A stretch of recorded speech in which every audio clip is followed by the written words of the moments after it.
कशा वाटल्या केळ्याच्या पुऱ्या? मस्त ना?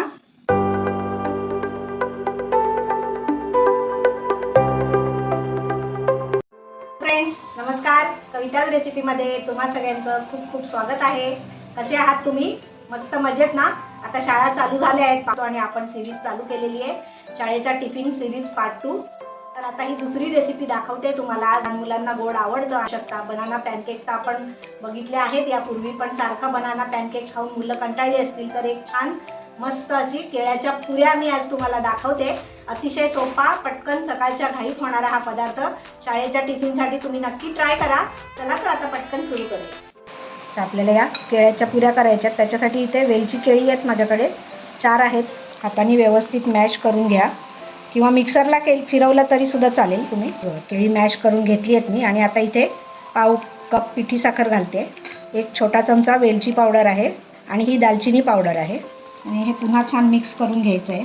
आणि इथे हे 1 कप गव्हाचं पीठ आहे. त्याचं मेजरमेंट ॲज सच असं काही नाही आहे.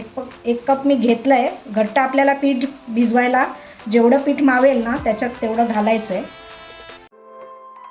आणि इथे अर्धा कप मी तांदळाचं पीठ घेतलं आहे खुसखुशीतपणा येण्यासाठी. आणि घट्ट पीठ भिजवायचं आहे की आपल्याला पुरी लाटता आली पाहिजे. परत थोडं गव्हाचं पीठ घालते मी. अंदाज घेत घालायचं आहे. सकाळच्या घाईत तुम्हाला पटकन करता येण्यासारखी रेसिपी आहे. मुलांना आवडते ही. खूप गोड पण नाही. आणि कसं आहे, काही मुलांना केळी आवडतात, काही मुलांना आवडत नाही. मग ज्या मुलांना आवडत नाही तुम्ही असं देऊ शकता डब्यामध्ये थोडंसं एक वेगळं. आणि इथे रवा आहे पाव कप, तो घालायचा आहे. आता डो बनवून झाला नाही आहे माझा, अजून पीठ कदाचित आपल्याला घालावं लागेल. इथे साजूक तूप आहे, मोहन म्हणून साजूक तूपच घालते मी. इतपत गोळा मळून झाला आहे. त्याच्यात आता राहिलेला रवा आहे ना, पाव कपच आहे, तो मी सगळा ॲड करते. आता अर्धा आपण आधी घातला होता. आता परत थोडंसं 1 चमचा तूप घालते. एकजीव करून गोळा करून घेते. हा एवढा गोळा बनवून घेतला आहे. तर मला आता हे फक्त बोटचेप होईपर्यंत, म्हणजे की आपल्याला पुरी लाटता आली पाहिजे, पोलपाटाला चिकटली नाही पाहिजे इतपत आपल्याला. आणि आता हे 10 ते 15 मिनटं आपण झाकून ठेवून देऊया. 15 मिनटं झाली आहेत. हे बघा आता रवा फुललेला आहे आपला चांगला. आपण याच्यासाठीच ठेवलं होतं की रवा सगळा व्यवस्थित फुलला की मग व्यवस्थित डो बनवून घेऊ.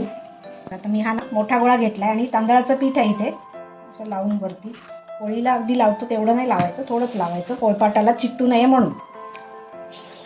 आणि पोळपाटभर जाडसर पोळी मी आता लाटून घेते याची. खुसखुशीत होतात या पुऱ्या आणि पटकन पण होतात आणि मुलांना खूप आवडतात. शिवाय पौष्टिक आहे. आपण ह्याच्यात मैद्याचा वापर कुठेही केलेला नाही आहे. शक्यतो मैदा अवॉइड करायचा. मुलांना पचायला अतिशय जड असतो, शरीराला हानिकारक असतो. आता ही मोठी पोळी लाटून घेतलेली आहे. ही बघा माझ्याकडे ना हे शेप आहेत. हे ऑप्शनल आहे, तुमच्याकडे असेल तर करा. तसं एक मुलांना अट्रॅक्टिव्ह वाटायला शेप, वेगवेगळे शेप असले ना की मुलं अगदी पटकन आवडीने खातील. हव्या त्या शेपमध्ये तुम्ही हे करू शकता. हे बघा असे वेगवेगळे शेप मी करून घेतलेले आहेत. आता आपण नेक्स्ट प्रोसेसकडे जाऊया. आपलं व्यवस्थित आलं आहे. आता एक एक करून आपण टाकूया. आधी 1-2च टाकते मी.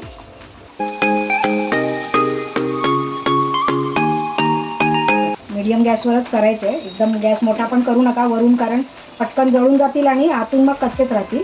आणि मस्त केळ्याचा अगदी सुवास दरवळतोय माझ्या घरात. खूपच छान सुगंध सुटलेला आहे. लहान मुलांना तर इतकी मजा येणार आहे ना. तुम्ही नक्की ट्राय करा आणि डब्यामध्ये द्या मुलांना. छोटे छोटे एकदम मस्त दिसत आहेत ना. माझी नात आहे ना, तिला तर असे शेप खूप आवडतात आणि या पुऱ्या खूप आवडतात. नेहमी केल्या की ती इतकी आवडीने खाते ना. तुम्ही पण तुमच्या मुलांसाठी, नातवंडांसाठी करून बघा आणि तुमचा अभिप्राय मला कमेंट बॉक्समध्ये कळवायला अजिबात विसरू नका. कशा वाटल्या केळ्याच्या पुऱ्या? मस्त ना? माझा हा आजचा व्हिडिओ जर तुम्हाला आवडला असेल आणि तुम्ही माझ्या चॅनलवर नवीन असाल आणि अजूनही सबस्क्राईब केलं नसेल तर प्लीज सबस्क्राईब करा, लाईक करा, शेअर करा. चला तर आता पुन्हा भेटूया अशाच एका छानशा रेसिपीसोबत. Thanks for watching. Bye bye.